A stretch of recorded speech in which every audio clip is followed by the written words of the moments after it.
Oh my God. And यही reaction था मैंने जब द पैराडाइज का फर्स्ट सॉन्ग आया शेर सुना। मतलब भाई मैं इस गाने के लिए काफी एक्साइटेड था एंड मैंने ये डेट 24 फरवरी ये नोट करके रख लिया था कि हाँ इस दिन मुझे कुछ और करना है या नहीं, लेकिन मेरे को पैराडाइज का सॉन्ग सुनना है तो सुनना है। एंड जब मैंने ये सॉन्ग सुना भाई मेरे माइंड से ना जितने भी थॉट थे इस मूवी से लेकर के सारे 1 मिनट के लिए गायब ही हो गए। एंड मेरे को पता नहीं चल रहा है कि मेरे इंस्टा एंड यूट्यूब के एल्गोरिथम को क्या हो गया है। मतलब भाई मेरा फीड बिल्कुल भर चुका है कि हाँ आया शेर बस इसी पैराडाइज के सॉन्ग से। मतलब रील स्क्रॉल करो, शॉर्ट्स स्क्रॉल करो तो यही गाना बजे जा रहा है एंड ये गाना अभी तक मेरे माइंड में बजे जा रहा है। नानी की ये फिल्म पैराडाइज मेरे वेटिंग लिस्ट के सेकंड नंबर पे था, जिसके लिए मैं सबसे ज्यादा एक्साइटेड था कि ये मूवी मेरे को थिएटर के अंदर एंजॉय करनी है तो करनी है। लेकिन भाई देख रहे हो मेरी किस्मत में कितने वो लगे पड़े हैं। मतलब ये मूवी मार्च के अंदर ही आने वाली थी, लेकिन इस चीज को पोस्टपोन करके 31 अगस्त को रिलीज डेट बता दिया है। एक तरफ से ये चीज अच्छा भी है एंड एक तरफ से बुरा भी है। अच्छा चीज मैं बताता हूँ सबसे पहले,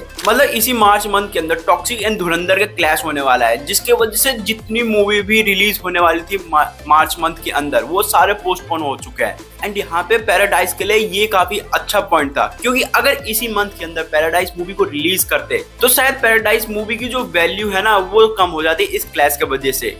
एंड पैराडाइज मूवी की वैल्यू इस गाने को सुन करके पता ही चल रहा है, क्योंकि इस पूरे मूवी के अंदर इवन इस गाने के अंदर दो लोगों ने सबसे ज्यादा एफर्ट डाले। पहला तो नानी, मेरे को ये समझ नहीं आ रहा है कि नानी का जो एनर्जी है किस पॉइंट पे जाकर के कम होएगा या कम होएगा भी या नहीं। एंड ये चीज मेरे को सबसे बड़ा डाउट लग रहा है कि नानी का एनर्जी आखिर इतना आता कहां से है एंड ये अपने एनर्जी को इतना सारा एब्जॉर्ब करते कहां से है। एंड सेकंड अनिरुद्ध, मतलब ये 24 साल का बंदा इतने तगड़े बीजीएम दे रहा है। मतलब इस बंदे ने कितने सारे फिल्मों के अंदर बीजीएम दे रखा है एंड कोई मजाल है कि कोई भी एक भी सिंगल बंदा कह दे कि हाँ इसका बीजीएम इतना बेकार है? नहीं, मतलब इस बंदे का जो बीजीएम लेवल है ना वो गूज़बम्प ला देता है हर एक बंदे के, जो कि इसके बीजीएम को रिपीट करने पे मजबूर कर ही देते हैं। एंड मैंने पता नहीं इस पैराडाइज के आया शेर इस गाने को कितनी बार रिपीट कर चुका है। खैर मैंने रिपीट तो इस गाने को इतनी बार कर दिया है कि उसकी काउंटिंग ही नहीं है, क्योंकि मेरी फीड ही इतनी भर गई है इसी गाने से। एंड मेरे को इस मूवी के लिए बुरा इसलिए लग रहा है क्योंकि ये मूवी एक क्लैश से बच के गया, यानी धुरंधर टॉक्सिक के क्लैश से तो ये बच के निकल गया,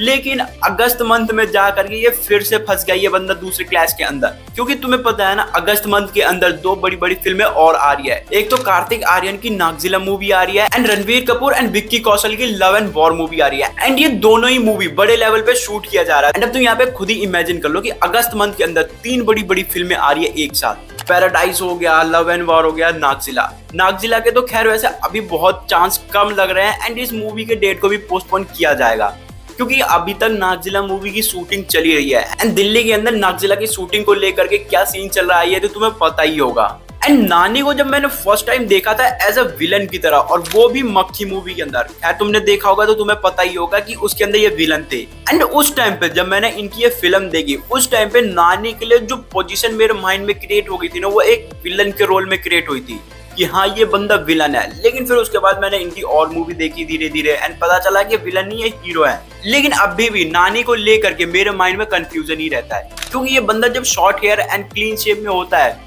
तो इस बंदे की पर्सनैलिटी अलग होती है। एंड जब इसी के कंपैरिजन में जब ये बंदा long hair and long beard के अंदर होता है तब इस बंदे की पर्सनैलिटी अलग होती है। मतलब मैं कंफ्यूज रहता हूँ कि ये नानी ही है ना, मतलब समझ में नहीं आ रहा कि ये दोनों एक ही बंदा है। एंड उसके बाद तो दिमाग हिला दिया इस पैराडाइज मूवी ने, क्योंकि इसके अंदर तो बिल्कुल भी समझ में नहीं आ रहा है कि हाँ ये नानी ही है। मतलब 2 लंबी लंबी चोटियां, लॉन्ग बियर्ड, 2 नाक में बालियां, मतलब ये तो गरीबों के मसीहा बन के आए हैं इस मूवी के अंदर। मतलब एक प्रोस्टिट्यूट का बच्चा गरीब लोगों की गलत हरकतों के साथ मदद कर रहा है। मतलब ये इमेजिन तो किया जा रहा है लेकिन अच्छे से कंक्लूजन नहीं निकल के आ रहा है कि आखिर इस मूवी की स्टोरी क्या होने वाली है। खैर अभी के टाइम पे मैं 3 प्लेबैक म्यूजिकल आर्टिस्ट के नाम जान चुका हूँ जो कि काफी ज्यादा तगड़े हैं। 3rd नंबर पे तो हमारे थमन भैया एंड इनका तो कोई जवाब भी नहीं है। एंड इसी के बाद AR रहमान, इनके बारे में तो भाई मेरे को कुछ बोलने की जरूरत है भी नहीं। एंड हमेशा से नंबर 1 पे रहेगा हमारा अनिरुद्ध भैया। मतलब ये समझ लो ना अभी इस बंदे की स्टार्टिंग है एंड अभी से इसकी स्टार्टिंग ही इतने तगड़े तरीके से हुई है एंड जब इस बंदे की एंडिंग होगी वो किस लेवल पे जा करके होगी। मतलब ये बंदा अगर फिल्म की स्टोरी भी बेकार हो ना एंड इस बंदे की म्यूजिक मिल जाए तो भाई वो फिल्म तगड़ी बन जाएगी।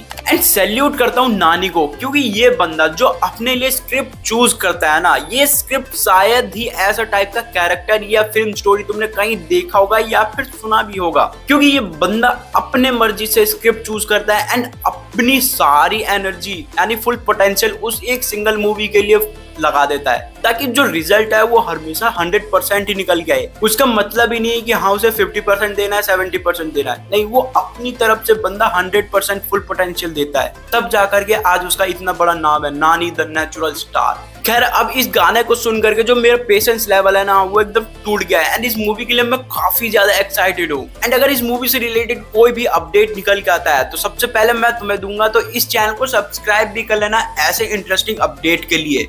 एंड उम्मीद करता हूँ कि वीडियो को लाइक करके चैनल को भी सब्सक्राइब कर ही दोगे। नाउ मिलते हैं किसी और नेक्स्ट वीडियो में, तब तक के लिए टेक केयर, बाय बाय।